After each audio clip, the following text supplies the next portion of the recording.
First of all, I really want to apologize for the wind if you hear it. I cannot tell if you hear it right now.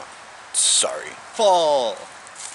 Leaves changing, pumpkins flavoring, football playing, turkeys gobbling, spookers spooking, something I'm forgetting.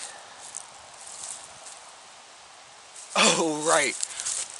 We're in the middle of a pandemic and an election right now. You get it. So I'm driving right now, heading back home to celebrate my birthday. My birthday is not this weekend. I decided that. Not my birthday. Going home a week before my birthday. I'm turning 23. Jake Paul is 23. But I don't want to compare myself to him yet. So I digress. To be the President of the United States, you have to satisfy 3 criteria. 1, you need to be a natural-born citizen. And while my mom is an immigrant, I was born in Arkansas. 2, you have to have lived here for 14 years consecutively. And I have lived here all 23 of my life. So, check. And then the third criteria you have to meet is you have to be 35 years old. That's 12 years from now, which, like, yes, is an election year because of, like, how counting by 4s work, but there are, like, a combination of other factors at play within, like, the next 3 elections, including this one with Trump and Biden. 1, most empires only last, like, 250 years. 2, America is 244 years old. So, like, we can do this some, like, really quick math. 250 minus 244 is 6, which is roughly how long America lasts. Or we can look at 244 plus 12, which is how long it will take for how old America will be when I'm old enough to, like, run it. And that's, like, 256, which, like, is doable, but America is, like, above average. We have Texas, and everything is bigger in Texas. Americans hold 30% of the world's wealth. And, like, it'd be a real shame if we collapsed at the top of the world. Just like Icarus, we are flying too high. Sure, America's grown a lot in, like, the 244 years that it's been going, but we really need to grow more. As a people, not a population. Americans shoot up schools, while America sends thoughts and prayers. Please do not shoot up schools.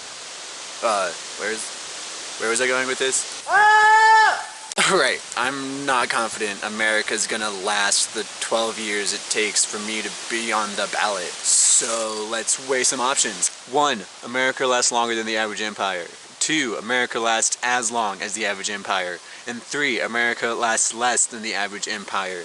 Option 3 feels believable. We've seen the news. We're anxious for the election results in November. It's at least not unbelievable that America lasts less than 6 more years, depending on who wins this next election. Option 2 just seems unlikely, because I don't like when the average is also the mode. So I'm just not gonna even entertain that idea. And option 1 feels very American. Like, we see a challenge and we set a goal. JFK got us to the moon so commies wouldn't beat us there. We just wouldn't allow it. So America's future is in a quantum state right now.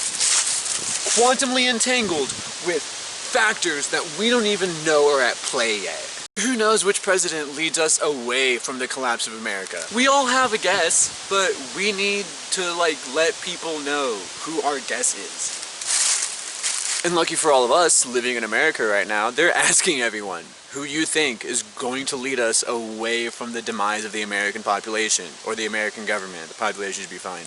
Personally, I'm killing 2 birds with 1 stone this trip. I'm going to celebrate my birthday, and I'm also going to go vote early. Mailing in my ballot felt unreliable. You know, I get it's technically safer with, like, the toxic air we have right now, but Pokemon going to the polls is too American for me to miss. But when I was supposed to Pokemon go to the polls back in 2016, I didn't, because I didn't want to vote for Tweedledum or Tweedledee. Didn't vote, my bad. I knew I wasn't gonna be happy with either candidate, so I wasn't gonna help someone lose, you know? And I don't plan on helping either side lose this year, but I do plan on voting. If you're not gonna vote for either side, are you gonna vote for like the third party candidate, Joe Jorgensen? No, I'm not voting for a candidate who has a PhD in industrial and organizational psychology. Even if she's on the ballot in all 50 states and like has a chance to win, I know my vote doesn't matter. So I'm gonna vote Kanye West. He's obviously not the best candidate. He's not mentally stable. He probably doesn't know anything about politics or diplomacy, but I could say that about Trump and Biden, and I have. Now that I think about it, America might be ready to retire. Obviously, you'll have to decide which parts are the good parts, which parts are the bad parts, which parts we want to keep, which parts we want to throw away, who do we guillotine, who do we let survive. You know, the typical revolution stuff. That's not this video though. That's not this video. I don't think violence is ever a good answer, no matter the question. But like even Aang knew he had to fight the Fire Lords, so... But seriously, America's two-party politics needs to Pokemon go away. I think a lot of Americans agree with one party more than the other, but I hope no one blindly follows a party because it's not the other party. I know that hope is misplaced. People with the same voting power as me have been voting with the same party for decades by now. Like, not that guy is enough sometimes. But why do we keep insisting that two parties talking amongst themselves is the best way to pick a candidate? It's simple. The answer's money. The answer's money. Advertising, campaign managers, many other things are not free. It takes time and money to have a chance at the Oval Office. I've got time, if America doesn't collapse, to get money and endorsements. That's so much wind. I believe I have a sense of diplomacy after working with little children for so long. I don't believe a politician should be in politics, but I'll have to be to lead. I would be a true middle ground candidate. Here's some hot topics. Coronavirus. Get sick if you want to, but I'll gladly pay anyone some government money to stay at home. The economy. It's always good depending on how you want to measure it. Is the stock market good? Well, half of America's not in the stock market. Are poor people happy? It doesn't matter because they're spending money they don't have. Russia. Keep your friends close and your enemies closer. And Vladimir Putin, if you're watching this, I don't consider you an enemy. It's just an expression, please don't hurt me. North Korea. Kim can eat my shorts. The Electoral College. Garbo. We need to disperse the people or find a new system. Guns. Sell them at Walmart like candy. If everyone has a gun, it'll take some balls to use one. Free speech. Use it. Words should not make people violent. But they can, so be prepared. Military. Oil is cool. Terrorists are bad. Don't kill innocent people. Intervene when we're asked to. Climate change. Not a fan.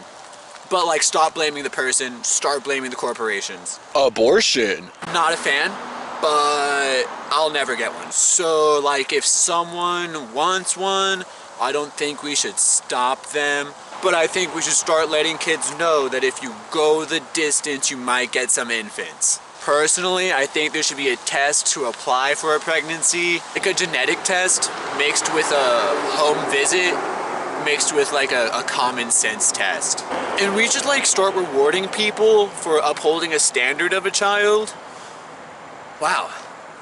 This is like a lot. I could make like a whole video on this. So I guess let's get back to the hot topics. The Supreme Court. Life appointments are like so outdated. We had a pope step down for the first time in like a long time. Maybe, hear me out, we start voting on these people. Maybe there should be like an age limit, cause I don't want like an old person up there. You know, I get like RBG was like cool and all, but if she would have been alive to help pick her replacement, then that might have helped. I mean, like we could even put it like to a Twitter poll if we need to.